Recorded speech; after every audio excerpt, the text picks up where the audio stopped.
Bonjour chers utilisateurs de QDV. Nous allons voir aujourd'hui une astuce bien pratique pour gagner du temps dans vos chiffrages. Il s'agit de stocker des règles de calcul dans la création d'un ensemble d'articles. Voici une astuce pour chiffrer vite et bien la profondeur d'ouvrage.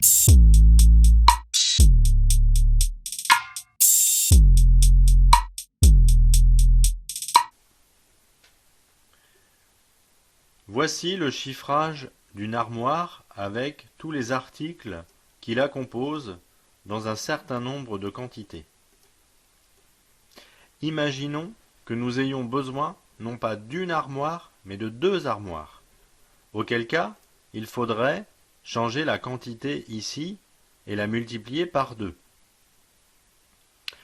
Manuellement, cela risque d'être un peu compliqué et on risque de faire des erreurs. Nous allons utiliser 2 colonnes supplémentaires afin de stocker les quantités pour chaque article et les appliquer pour autant d'armoires dont on aura besoin. Ces 2 colonnes supplémentaires sont profondeur d'ouvrage et quantité par unité. J'ai reporté ici les quantités de chaque article et maintenant je vais associer ces articles grâce à la colonne profondeur d'ouvrage.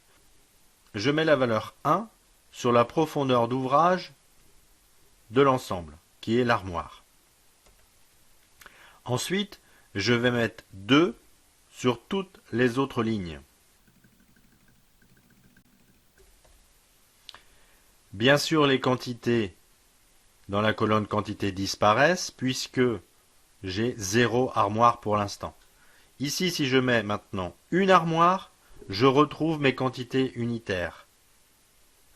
Si je mets 2 armoires, les calculs sont transposés de façon à obtenir les quantités correspondant à 2 armoires. La profondeur d'ouvrage peut, bien sûr, ne pas se limiter à 2 niveaux, mais aller beaucoup plus loin.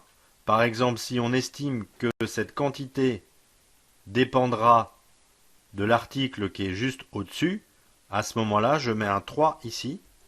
Et donc pour 5 articles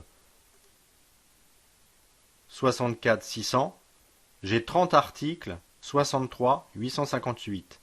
Et donc pour 2 armoires, j'en aurai donc 300. Merci d'avoir suivi cette vidéo. Nous vous donnons rendez-vous très bientôt pour une nouvelle série de vidéos et vous souhaitons à tous de bons chiffrages.